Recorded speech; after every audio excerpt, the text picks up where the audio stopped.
টুকি, এই শোন, আমি পাশের বাড়ি যাচ্ছি কাজ করতে। না, আমি আমার বন্ধুদের সঙ্গে খেলতে যাব। শুধু খেলার খেলা, তোর খেলা ছাড়া মাথায় আর কিছু আছে? অসব তুমি বলো গা, আমি চললুম। মেয়েটা খুব দুষ্টু, চলে গেল, আমিও চললাম। যাকগে।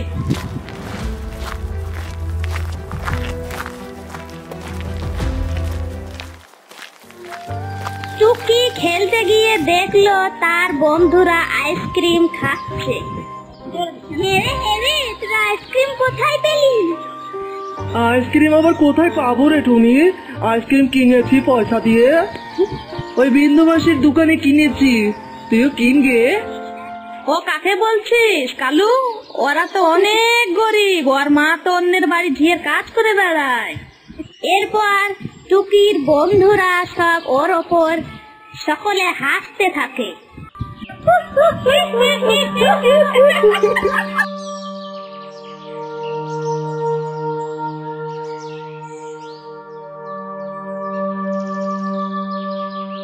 এরপর টুকি মন খারাপ করে বাড়ি গিয়ে এক কোণে গিয়ে বসে থাকে।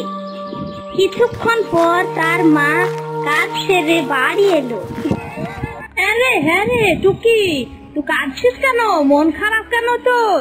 হ্যাঁ, কি হয়েছে তোর? বল বল। না বন্ধুদের সঙ্গে খেলতে গিয়েছিলি? কি হয়েছে বল বল। মায়ের এ কথা শুনে টুকি ভ্যাঁ করে কেঁদে ফেললো। মা,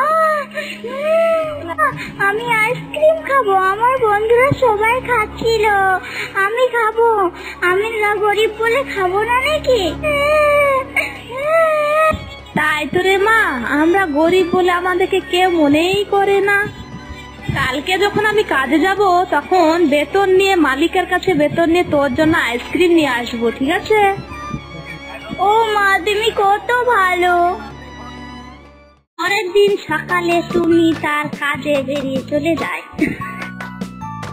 টুনি বাড়ির সমস্ত কাজ সেরে মালকিনকে বলল, মালকিন আমার কি বেতনটা অগ্রিম দেয়া হবে না? হ্যাঁ রে, তুই এত অগ্রিম বেতন চাইছিস কেন? আর তুই কাজ কি ঠিকভাবে করিস? কোনো কাজ তো তোকে বলে শান্তি পাই না। একটা কাজ করিস, তার একটা খুদ বের করে নিয়ে আসিস। কাজ তো তুই আমার বানিয়েই দিস। তোকে কাজে রাখা আমার একটা ভুল হয়েছে। আমি তোকে এখন অগ্রিম কোনো টাকা মাকা দিতে পারবো না। এই কথা শুনে টুনি অনেক কান্না করতে লাগলো। টুনি বাড়ির পথে যেতে যেতে রাস্তায় একটি গাছের গোড়ায় বসলো। বসে সে ভাবতে লাগলো আর বলল, আমরা গরিব বলে আমাদের কেউ দেখতে পারে না। আমার মেয়েকে যে আমি কথা দিয়েছি, এখন আমি আইসক্রিম কোথায় পাবো? টুনি যে গাছের নিচে বসেছিল, সে গাছের ডালে একটা চুটকি পরি বসেছিল। ও মা, টুনির কি কষ্ট গো। যাই, টুনিকে একটু সাহায্য করে আসি। আরে তুমি কে? ভয় পেও না টুনি, আমি হচ্ছি চুটকি পরি। আমি তোমাকে সাহায্য করতে এসেছি। তুমি আবার আমার কি সাহায্য করবে? আমি তোমার গাছের আড়াল থেকে সব কথা শুনেছি। আমি তোমাকে এই নাও একটা জাদুর গাছ দিচ্ছি। এই গাছটি তোমাদের বাগানে লাগিয়ে দেবে আর ভালোভাবে জল দিয়ে সেখান থেকে চলে যাবে। আর সকালে ফিরে এসে দেখবে তখন জাদু। আর টুনি চুটকি পরীর কথা শুনে সে গাছটিকে নিয়ে নিজের বাড়ি ফিরে যায়। তারপর সে তার নিজের বাড়িতে গাছটিকে রোপণ করে।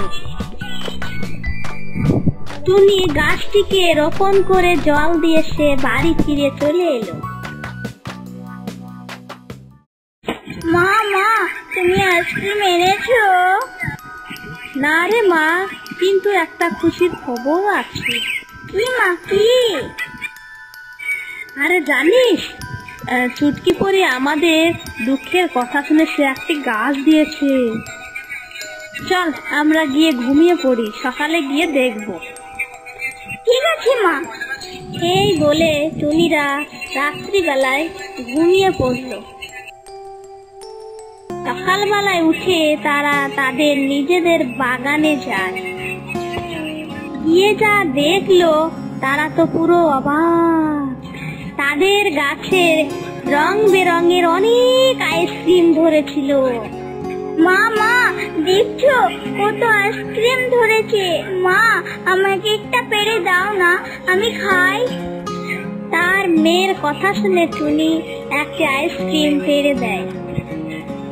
সে না আইসক্রিমটি পেড়ে নিল, অমনি আরেকটি আইসক্রিম হয়ে গেল। অদ্ভুত জাদুর আইসক্রিম গাছ।